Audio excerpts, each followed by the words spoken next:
So welcome everybody.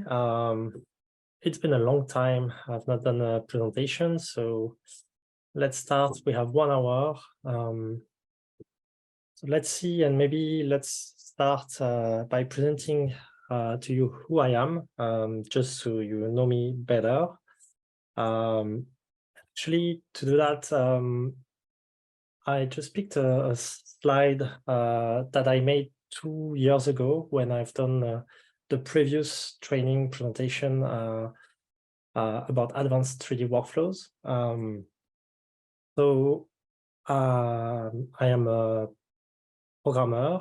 I have a background of video game programming. You can see a few of the games I've done in a company called Étrange Libellule at the time. And then I moved and joined Text3D, starting as a consulting engineer. Aside of work, what I love to do is playing board games, making stories, and doing a bit of astronomy. You can see here I'm a happy dad, family. And so since 2 years, what changed? Well, I'm still doing astronomy and improving slightly on that. The cat has grown, that's one thing. And for those of you who were there 2 years ago, I was, when I gave the presentation, I was just about to have my second child. So now the family has grown. Hopefully that gives you a picture of who I am and what I'm doing with the web platform and all our toolkits, actually. And to the person who don't know what a consulting engineer is, I'm here to help determine which of the products we resell would fit to your workflows during evaluation and when you become a partner of Text3D. Now, let's jump to the subject of today. I started with a subject that was proposed to me by a prospect, actually, who had this constraint. The idea of, can we automate and create exploded views using the web viewer? So for people who don't know what an exploded view is, in CAD, so engineering world, but also in construction and various domains, you want to document how to make and assemble parts. And for that, the resulting CAD is not enough because you have a lot of parts inside. You don't know which ones you need to add first. And but I think most of you have played Lego also. That's the kind of instructions manual that you have also for Lego. So you can see on the right side what it could look like for mechanical CAD. And where does it come from? Actually, these exploded views were created a long time ago, and the first one that is quite accurate and detailed was produced by Leonardo da Vinci for one of his machines that you can see here. So it's a topic that is there since a long time, but yeah, the idea is how much can we automate, and would Hoops web platform be enough for that? So let's see it in action. And for that, I started a project using Angular framework to integrate Hoops web platform. And for those who were there 2 years ago, it's the same project, similar integration, but you don't need to use Angular. It's just one tool amongst many others. So here, what you see on screen is an integration of the web viewer that you see here on the screen, plus some toolbars and boxes that I've used. to implement on top of the web platform. Let's see the default explode functionality that is embedded into Hoops Communicator. You might be familiar with it when you have the default toolbar. If you click here, you have here a CAD assembly, and you can explode the model to see all the parts around. And here you can see that the logic that is used so that it's very fast is to take the center of gravity of the complete model, and then you take each part and you split them and move them away from this center of gravity by a certain amount. And although it's quite convenient to navigate in 3D and to quickly select parts that maybe were inside the model, there are some limitations. For example, here you can see that some parts are overlapping. You don't really want that in your drawing in the end. It's one of the problems. Another one is if you pay attention to the red screws here, if you look at how they made it, how they expand, due to the bounding box, they actually cross and expand on the sides rather than expanding on the natural direction. Like if you had the real engine here and you wanted to pull away the screws, you would not do that in that direction. So the default explode functionality is not good enough to make an exploded view, a correct exploded view. Can we expand from that? So the idea is to come up with another algorithm, and what information can we use?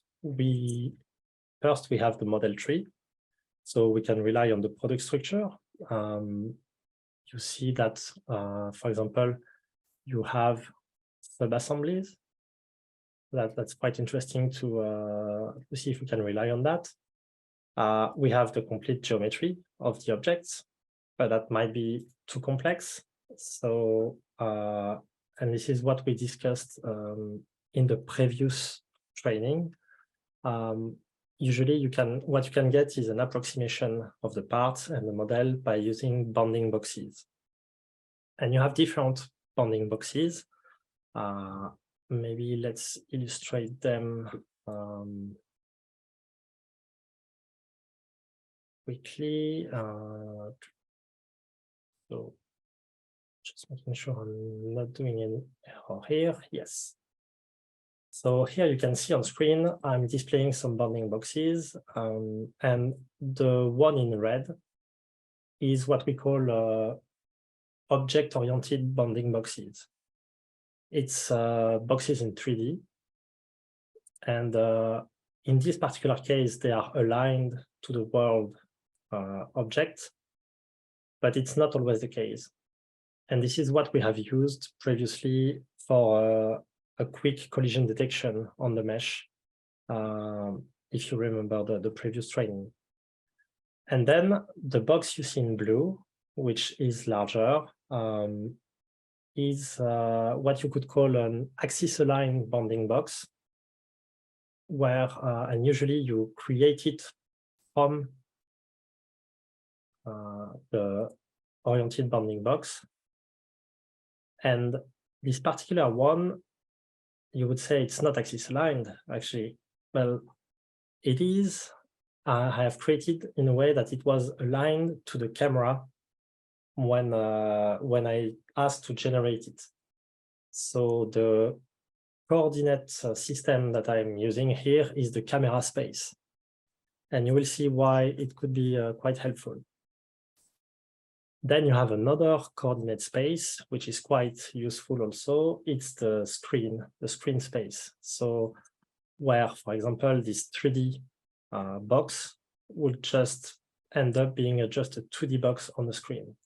So it removes a lot of complexity and could be helpful for some algorithms when you no longer rely on the 3D. So this algorithm that I decided to implement started with the idea of, similarly to the default explode functionality, could we design a force-based algorithm to just push away every part of the object? So the concept is to iterate on the entire assembly, and for each part, compute a bounding box. And for this bounding box, push them away, like a test if there is a collision, and push them away in a certain direction. So let's see it in action with the oriented bounding box strategy. So normally, there we go. So that's the result you get when you just use the orienting bounding box and you compare the objects 2 by 2, and you take their center of gravity and you repel them away. You see that it's not doing way better than the default explode functionality.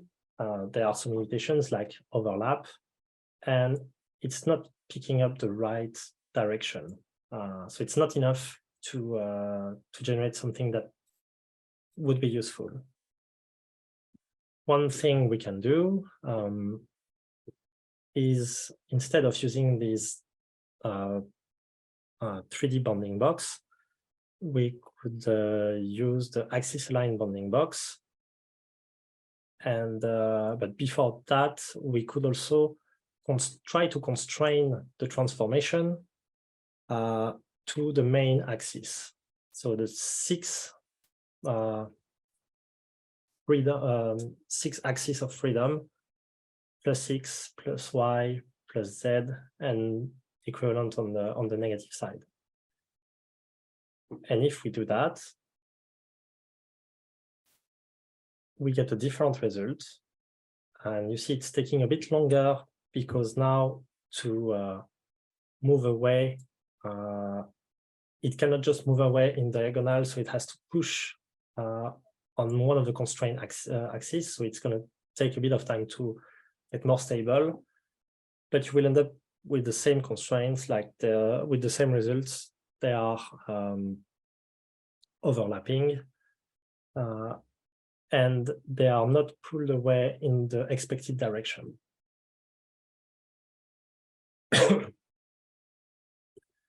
So the second step I took was to iterate on that and think, okay, if I want to remove the overlap, is there any strategy I could use? And this is where you could use the axis align bounding box. And I will show you the bounding box, the bounding boxes, and how it looks like. So here, because I activated the display and recomputation of the display of that, it takes a bit more time. But you see that around the model now, you have these squares because they are facing the camera, but it's actually 3D boxes in the world. And if we wait just slightly, it will guarantee that all the parts don't overlap. And you see that it might be too much because here visually, this part is not over this one, but because their bounding boxes, which is an approximation, is very large, it will try to expand to make sure, to guarantee that there is no vertices overlapping on top of each other. So it's an improvement in one way, but then that make the exploded view very very large and very sparse. So it's a bit more difficult to see the overall picture, but by that you get the idea of the algorithm, and you see different colors here of the bounding boxes. It's because I'm using also I try to use the hierarchy of the model to make sure that I try to split the assembly by respecting the structure it has. So the mobile part elements were grouped at the beginning, and then I expand them. I'm not constraining this rule during the expansion. Maybe I could, and it would give some other results, but I stopped there just because my first goal was to validate how can we guarantee that there is no overlap. And the strategy of using these axis aligned, camera aligned bounding boxes seems a potential good idea.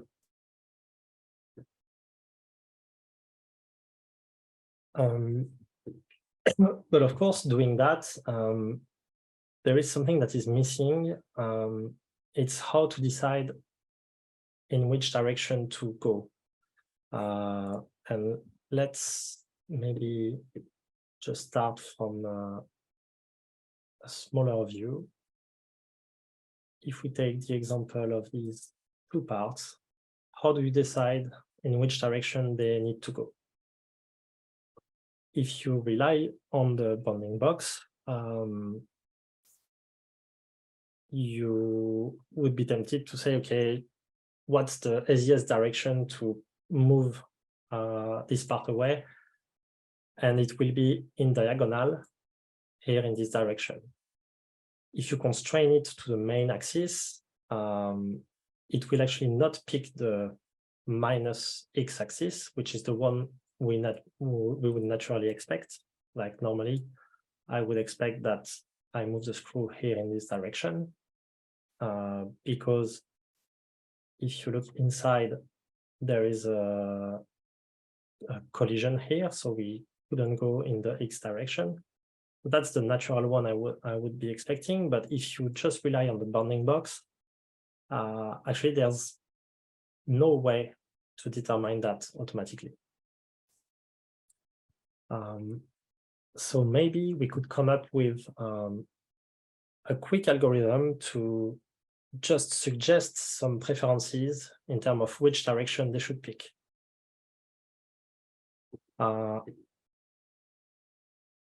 To do that, there is one quick strategy that you could do is firing a ray from the center of the box in all the 6 directions, just to determine what would be the best way to do that. So for example, here, if I compute that, you see I'm showing the arrows. It fired the rays from the center of the bounding box in all the main directions. It detected some collisions, except in the minus x direction, which is the one expected. So if I can memorize this information, maybe I could improve the algorithm. That's the idea in the so if you do that for all of the entities, let's see if it improves anything. So here I'm doing that for all the parts of the model. So taking a bit of time, but now I've got some preferred direction that are kept in memory. Now if I select the same strategy, and I will show you which direction it takes, and we'll slow down the algorithm. Let's see how it behaves. So you see, for example, on the screws, there's a lot of arrows here. So you see it's constrained in the right direction. So there is some improvement, but you see this purple part is going away in a direction that I was not expecting. And the reason why it's doing that is because currently I'm testing the nodes 2 by 2, and you have to, if they don't have the same direction, you have to pick one, and there's no way to know which one is the good. So sometimes it's just picking the wrong direction by default. But there's some improvement, like you see, it's trying to respect more of the normal, the natural way you would be pulling things away, and thanks to this collision detection. So maybe this is one way to go.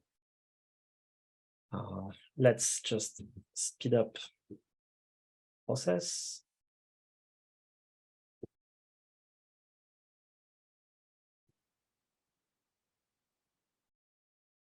Just to see the result. Here, if I'm showing you the bounding boxes, you'll see why it's trying to expand that much, because I'm using the axis align bounding box.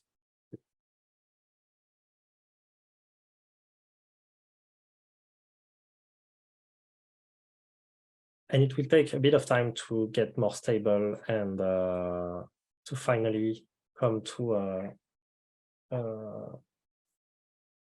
something that is stopped. And here you see, for example, it's one of the limitations. Here, one of the screws that should have been pulled away because of the order, the random order I'm taking to decide, it will not stop, and it will just move away here, move away. And here it's having difficulties to stop because they overlap on each other. So some room to improve the algorithm, and but we're getting somewhere. But as I was mentioning, if you reduce this idea of if you just take these two parts, with just taking the bounding box information plus even if you mention that you have a preferred direction, it will not be pulled away in the right order. And let's see if I can illustrate that to you. If I pre-compute everything just to get the preferred directions,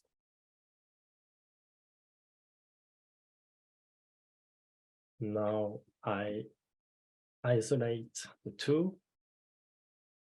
If I simulate explosion for these two parts, and whatever the strategy I'm using here, I will just show you the arrow direction. You'll see that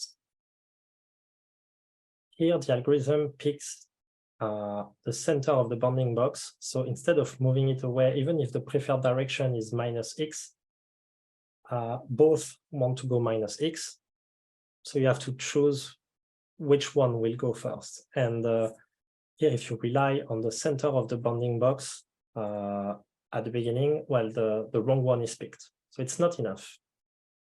It's clearly not enough, and we need to find something more clever and more advanced to get the right direction in this situation. So that's for the force-based explosion tentative, and let's stop there and speak now more about annotations, because exploding the model is one thing,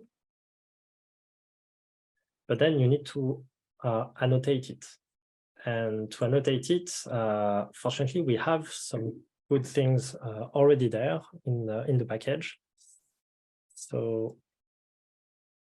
if you are familiar with Hoops Communicator, you will notice the quick start example. So here, if I just start the server that comes out of the box with Hoops Communicator, I will be able to open the index page where you have some predefined models, and not a lot of people notice that, but actually you have a lot of developer examples that illustrate some specific elements. And one of them is annotations. So if I open this annotation sample, it's an operator that when I click and I drag, I create some annotations here. And it looks, maybe we could use that as a starting point for the annotations. So of course, it will not be interactive. So I need to find a way to create it automatically, but at least I can reuse that and maybe improve that, because as you see, for example, here, the default annotation, you have the leader line is attached to one of the angles. And so if you expand in this direction, you can have an overlap with the text. So let's see if we can improve that. So where can we get that? In the package, we have the web viewer, the examples, and in JavaScript, you have the annotation. And here you have the JavaScript version and the TypeScript version. So I simply just took the TypeScript version. I've added that to my project, and I've used that. So let's see it in action. So if I want to annotate some of the items, not all of them, you'll see the algorithm in action. So I create some annotations next to the center, and then I expand just to make sure they are not staying on top of this rectangle, which represents the global model once exploded. So here, it's also an iterative approach, like I was doing for the explosion, but I'm just relying on 2D information here. And we'll just wait for it to finish.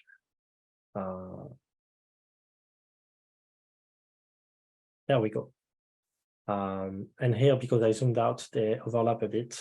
But if I stay with the same level, it should have stopped. So it's quite good. And you see the difference is here I improved it to not to have these lines overlap. So let's maybe just give you a hint to see what how I customized it. So if I just make a copy of this, just to bring it in my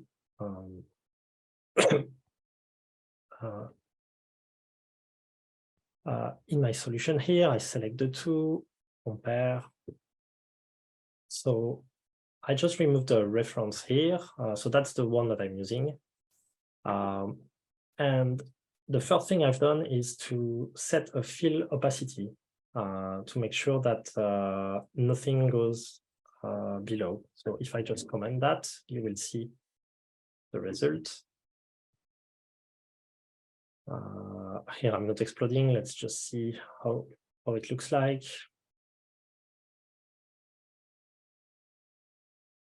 You see that now you see that the leader is going to the center of each annotation. And that's the second trick I used that combined all together gives the good result, is that I've just shifted the text box position by half of the text box to get the same result. So here, if I just comment that out,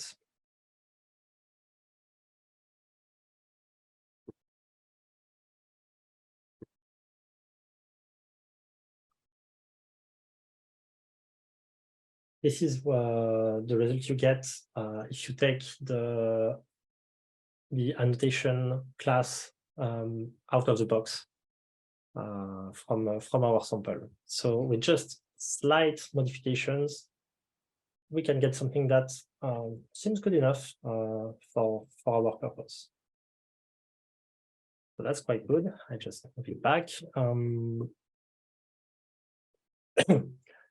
So I explained to you the strategy here. So I take the center of every part. I compare it to the center, the global center of the model, and it gives me a direction. And I create the annotations from there. So let's explode it maybe a bit more quickly. And we'll start from here. Now I will just slow that down. So every element here starts from the center and gets pushed away. And for that, I'm just using 2D information. So I project everything on the screen.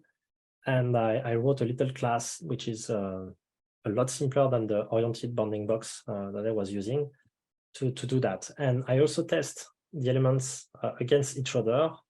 And if they overlap, I just extend the leader in the right direction.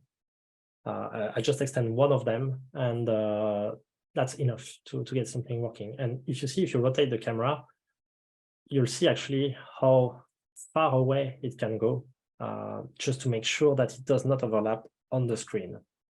So it's really related to the screen orientation you pick at the beginning. And that's quite important.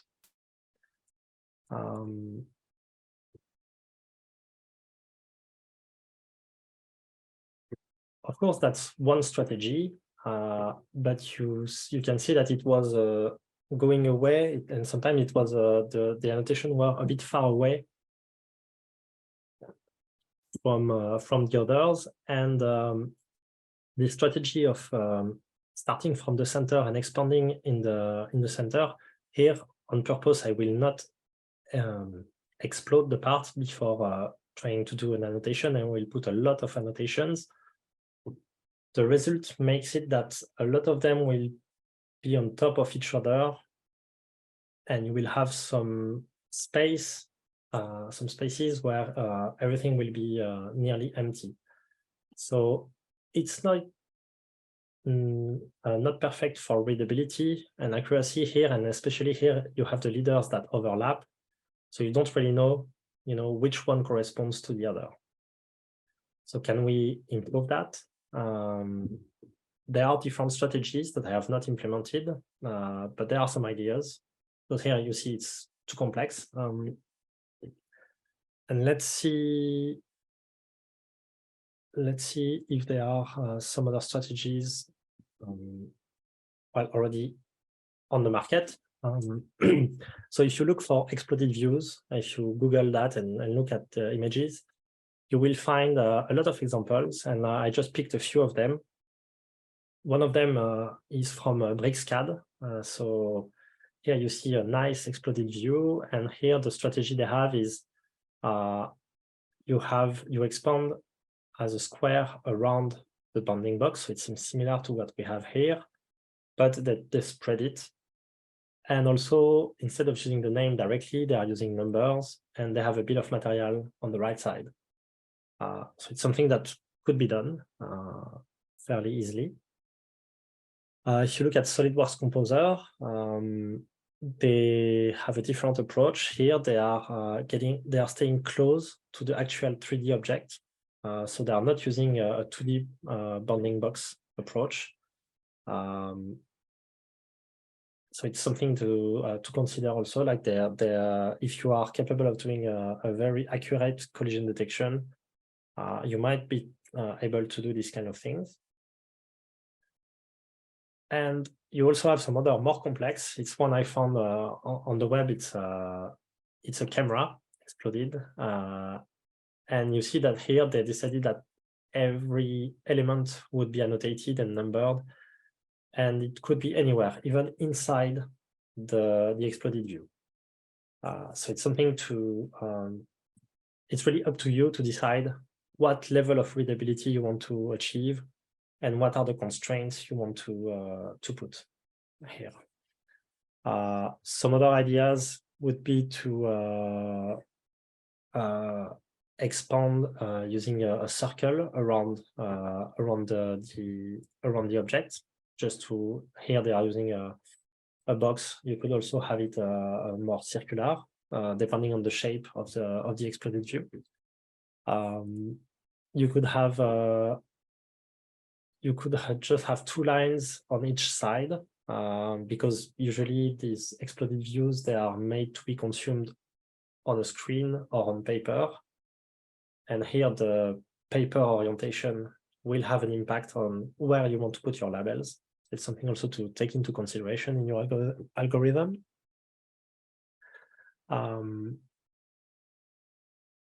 And one thing to take into consideration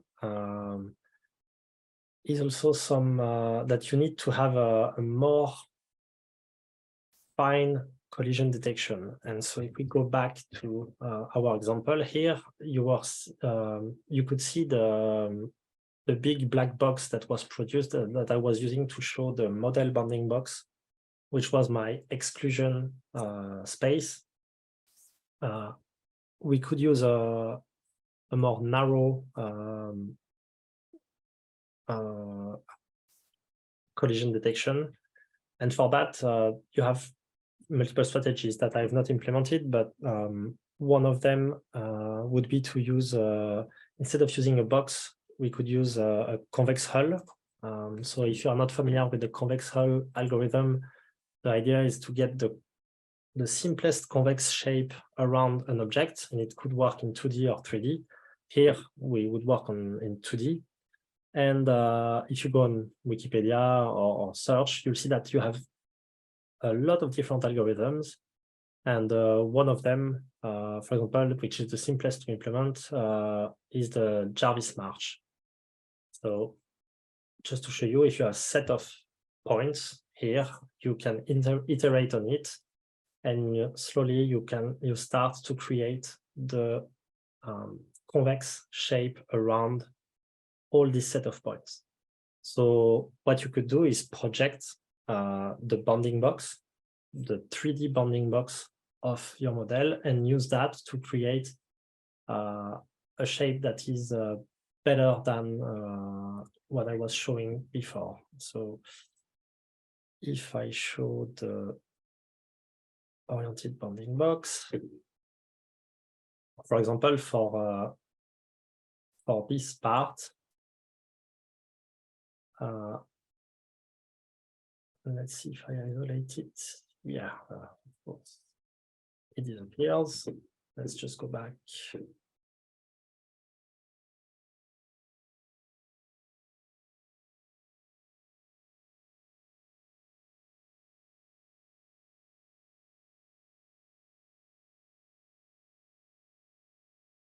Okay, so you see this shape. The idea, if you create the 2D bounding box, will create a big area.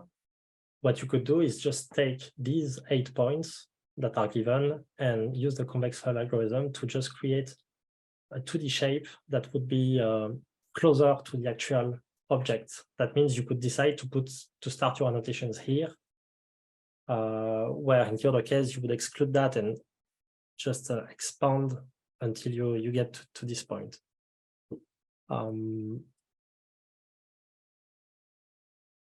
But then it's much harder to do the collision detection on an arbitrary shape and in a convex shape. So for that, what you could do is use a 2D library to do collision detection. You have plenty of them on the web. I'm just taking one of the examples here that I found that could fit, I think. Well, see, it's creating a lot of arbitrary polygons here, and it seems the collision is quite fast. So you'd be able to use that to get narrower results.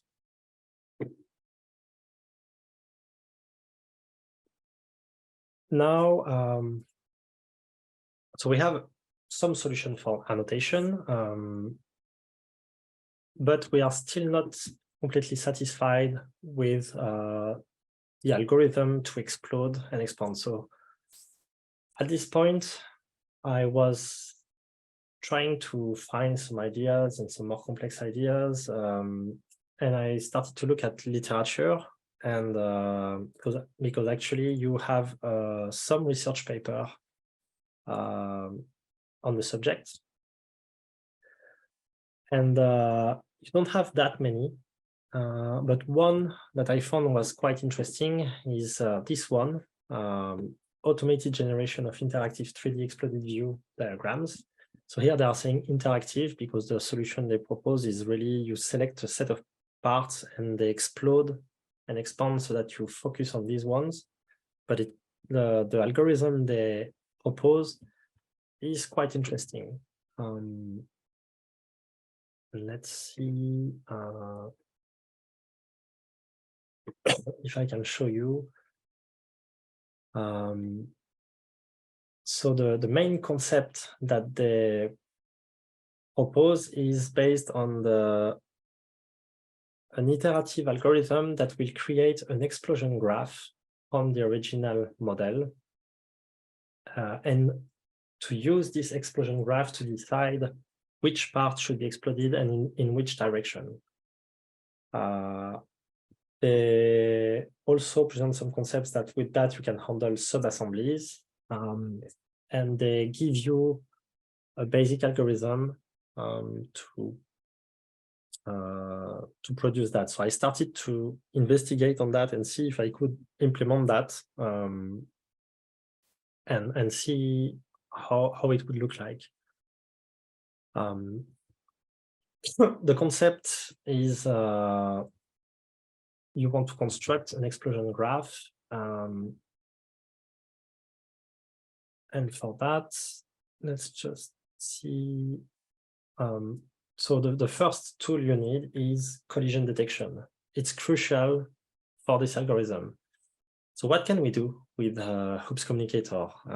Right now, there's no accurate collision detection in Hoops Communicator. But what you can do is do collision detection around bounding boxes. But we've seen that it was not accurate enough. You've seen that we can fire arrays in any direction and get the results. So maybe we could use that. And we can know also the distance between two objects. So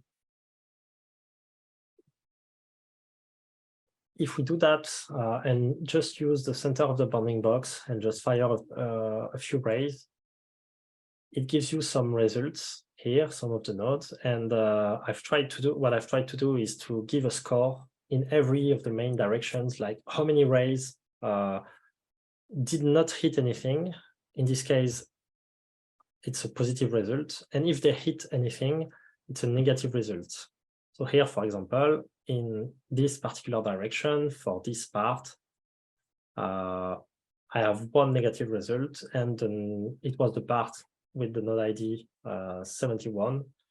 And as I'm just throwing one ray in each direction, there's just one result, but you could have more. And here, if you compute the graph from this information, it's not accurate enough. So what you could do, because we have the mesh information, we have the faces and the vertices. So how about we pick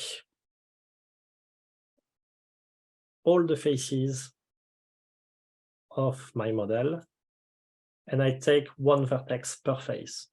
Would that be enough? Then we can start the algorithm and see how it performs. And you see here in action, for example, it's focusing on this part, and you see it's firing some rays. And here it's the same concept. I'm firing one ray in all the 6 main directions from every vertex, from the first vertex of every face here. And you see here it's taking quite some time. And it's so it's an approximation. And from I will save you the time of waiting for the results. From what I could find out, it's very easy to miss some cases, and with just firing rays from vertices, you will have some edge cases that you will not be able to identify. They would come from the design itself, or they could come also from the approximation of the mesh itself because of the tessellation accuracy. Let me show that to you in action. Here, if I open the same model,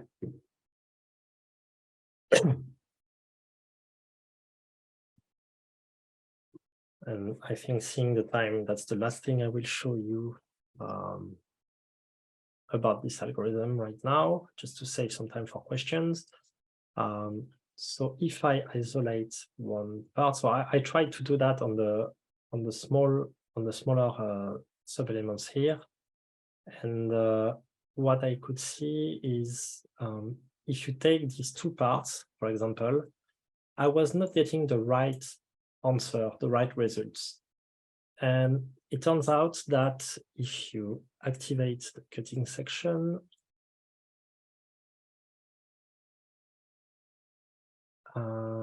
you will see here the parts, they overlap. So the yellow one is really a lot inside the other part, which means that when I'm firing some rays, I will miss, I will get some results that are invalid just because of the design and a design error when this part has been produced. And it has a huge impact. But even if it was done correctly, actually on the other way around, when you test the green part against the yellow part, you miss some of them because of the way the tessellation is produced. And that's because if you just take the vertices, well, here from the green part, the yellow part is just in between a lot of triangles where there is no vertices. So all the rays I'm going to fire up in the plus Z direction, nobody will detect any hit on the yellow part. So I'm going to get a wrong result because of that. So the approximation of one ray, well, 6 rays per vertices per part, even that is not enough to get accurate results for the simplest shapes. So let's just jump on conclusion because I'm conscious on the time. There's also some subtleties that you'll have that if you have some parts that overlap slightly, and that's just a normal behavior, not the one that I was showing that was overlapping a lot. If you don't shift slightly the vertices and you fire the rays, you will get the wrong result. And actually, that's the result you want to do. So for that, you have to also take into account and apply a small shift for all your vertices in the inside of the object. And it's all the things that take a bit of time, and it seems that going that route, it's the difficulty is to handle exceptions, all the exception case. So I just talked about this one. So going beyond, what I would like to do right now. So Gabe has created a thread on the forum community, and I'd like to get your ideas here, and I will also post some of the progresses I will do on this particular subject. I could notice that it takes a lot of time to compute it on the fly, and maybe you want to pre-compute some of the results to just apply the explosion live. The accuracy is very important, so for the collision detection, and for that I will try to see if I can use Polygonica, which is a mesh modeler that we resell, and is has very fast Boolean operations and collision detection. There's also some other libraries on the web that could be used. Maybe I've tried some. They were not working correctly. But that's one I did not try yet. Once you have the result, you could also try to animate it. Why not? And for the annotations, yeah, using different patterns, using balloons and bill of material, like for the Brixis sample. It's relatively straightforward to do. So that's the kind of things, the next steps I would like to perform for this project. Now, Gabe, if you we can just maybe take some time for the questions, if there are any. Sure. I don't have any in the chat, but again, if anybody has any questions, feel free to post them, or you can raise your hand and you can ask them live as well. But yeah, I don't have any questions in the chat. Is there anything else, since we do have a few minutes while we're waiting to see if anybody has any questions that you'd like Yeah, to just quickly go over? if anybody has any question, let me know. And well, until then, just to show you, just simply explode that model.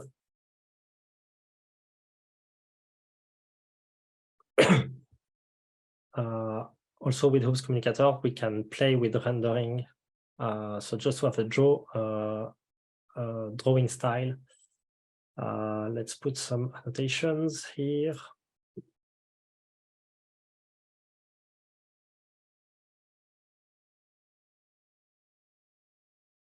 Give it the time to expand.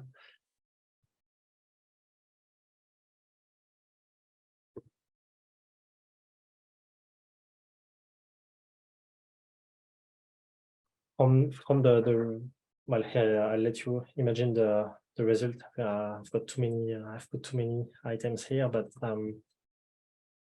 you can take then using the Hoops Communicator interface. You can take a screen capture also, and just use that and generate them and store them. Place them into PDFs, for example, for documentation. Or you can generate them on the fly. It's taking a bit of time also because I'm purposefully rendering every stage of the algorithm. If you don't do any rendering and just run the algorithm, it will be much faster. And well, let's see. I just at the same time, if I open another window,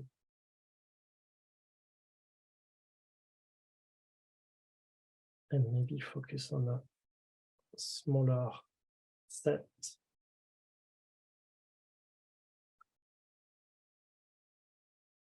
Load it.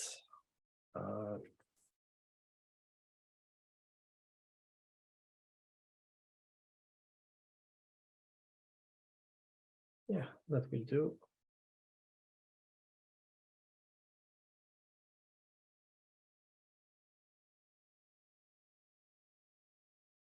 You see here, for example, I did one mistake, was to forget to hold the force axis, which means that I'm taking the bounding box of the model, and it's there's one part that should be very far away. That makes the box very big. So here it's expanding way too far. So let's just restart. And select force axis. That should be. And now if I try to annotate things, yeah, it's less big.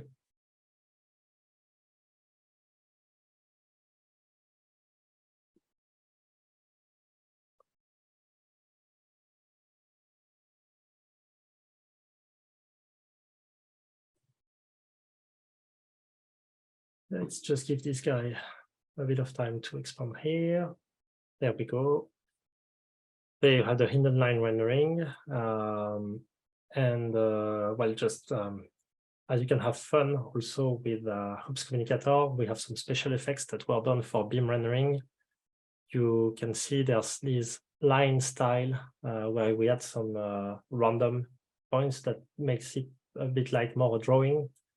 And that's just jumping back to Leonardo da Vinci style of drawings. Like you can really be creative and come up with some ideas that would make things more fun for your customers also.